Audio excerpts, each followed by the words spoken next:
आदरणीय पवारसाहेब, राष्ट्रवादी काँग्रेस पक्ष शरद पवार यांचे फलटणचे उमेदवार दीपक चव्हाण, आदरणीय संजीवराजे, रघुनाथराजे, शिवांजलीराजे, राष्ट्रवादी काँग्रेस पक्षाचे सर्व कार्यकर्ते, महाविकास आघाडीचे सर्व घटक पक्ष व त्यांचे कार्यकर्ते, आदरणीय व्यासपीठ व फलटणच्या बंधू भगिनींनो, मला एक 2009ची गोष्ट आठवते आहे,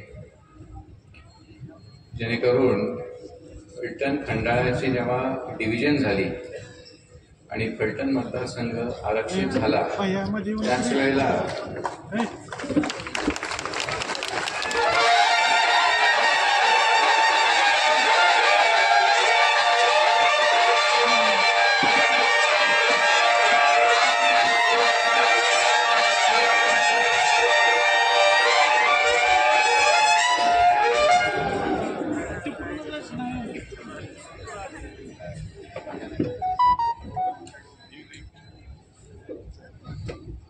जसा फलटण मतदारसंघ आरक्षित झाला तसा मान मतदारसंघ जनरल कॅटेगरी, ओपन कॅटेगरीसाठी ओपन झाला.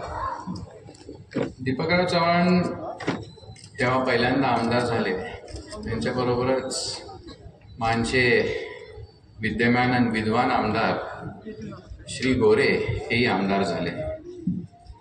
15 वर्षात फलटणचा जो विकास झालेला आहे आणि 15 वर्षात मानचा जो विकास झालेला आहे, ह्याची जर आपण लोकांनी तुलना केली तर फलटण कुठेच्या कुठे गेलं आणि मानला एक नेतृत्वाचा शाप लागलेला आहे असंच बोलायची वेळ येईल. मी मानचा आणि फलटणचा आणि श्री गोरेंचा मुद्दाम उल्लेख केलेला आहे, कारण आपले जे उगवते तारे जे आहेत उर्फ माजी खासदार, ते श्री गोरेंना त्यांचे गुरुच मानतात.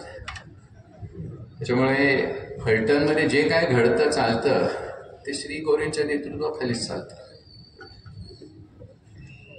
माजी खासदारांनी त्यांचा जो उमेदवार दिलेला आहे त्याच्या नावावर मला जर फार कन्फ्युजन झालेलं आहे. त्यांचं नाव कांबळे आहे, पाटील आहे, सुनील काय असं तसं. अहो, ज्या माणसाला स्वतःचं नाव ठरवता येत नाही तो काय फलटणचं नेतृत्व करणार आहे?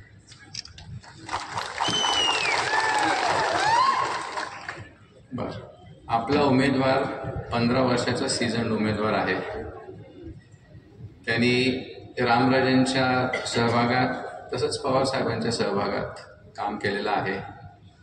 त्यांना त्यांच्या लिडरशिपचा एक्सपिरियन्स मिळालेला आहे. कांबळे पाटील कोण आहेत मला माहीत नाही, आजपर्यंत त्यांचं नाव मी ऐकलेलं नाही आहे, त्यांचं कार्य काय मला माहीत नाही. तर या माणसाला आपण नेतृत्व कसं द्यायचं?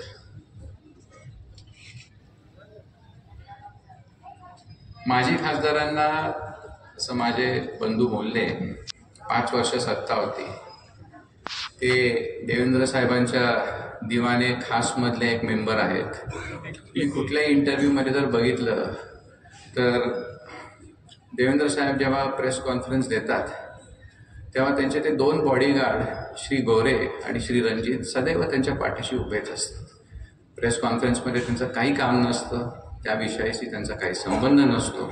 असो, इतकी जर जवळकी तुमची होती आणि इतकं जर तुमचं दिल्लीमध्ये संपर्क होता, जसं तुम्ही सांगता आम्हाला सगळ्यांना, म्हणजे मागच्या वेळी मी बोललो नुसतं फोटो काढायचे, अमुक अमुक मंत्र्याबरोबर श्री खासदार साहेबांनी चर्चा केली, पण ती काय चर्चा होती, विषय काय होता, पुढे काय झालं, त्याच्याबद्दल काही नाही. तुम्हाला इथे फलटणमध्ये का काही आणता आलं नाही? जेव्हा उत्तर कोरेगावामध्ये इंडस्ट्रियल कॉरिडॉर येत होता त्याला तुम्ही आणि तुमच्या गुरुदेवांनी का विरोध केला? इंडस्ट्रियल कॉरिडॉर फलटणमध्ये काय येऊन देणार नाही, उत्तर कोरेगावात काय येऊन देणार नाही? उत्तर कोरेगावाचं सोनं झालं असतं तिथे, हा तुम्ही कधी विचार केला नाही. आता अगदी फलटणबद्दल विचार करताय, फलटणच्या जनतेबद्दल विचार करताय. हे इलेक्शन आले की ह्यांना असले विचार येतात. 4.5 वर्ष खरी स्वतःच्या शिवाय दुसऱ्यांचा कधी ह्या माणसाने विचार केलेला नाहीये. हिंदूराव तरी बरे होते, जसं आता सह्याद्रीबाई बोलले, कार्यकर्त्यांना कधी त्यांनी त्रास दिला आणि स्टेजवरनं वाटेल ते बोलायचे. मी कधी त्यांना भेटलो तरी मला त्या माणसांनी नेहमी आदरपूर्वकच वागणूक दिलेली आहे. त्याच्यामुळे ही आमदारकी माझ्या मताप्रमाणे रणजित सिंहांच्या नेतृत्व वर्सेस रामराजेंचं नेतृत्व, हीच आमदारकी अशीच ही आहे, हीच ही लढत आहे. आणि माझे वडील जरी स्टेजवर नसतील तरी मी स्टेजवर आहे त्यांचा एक कार्यकर्ता म्हणून. आणि जे माझ्या वडिलांचे विचार आहेत तेच माझे विचार आहेत असंच गृहीत धरून तुम्ही दीपक चव्हाणांना येत्या 20 तारखेला भरघोस मतांनी विजयी करा. मला इथे संधी दिली बोलण्याची, ह्याच्याबद्दल मी सगळ्यांचा आभार मानतो आणि आपल्या सर्वांचा वेळ न घेता माझे 2 शब्द संपवतो. नमस्कार.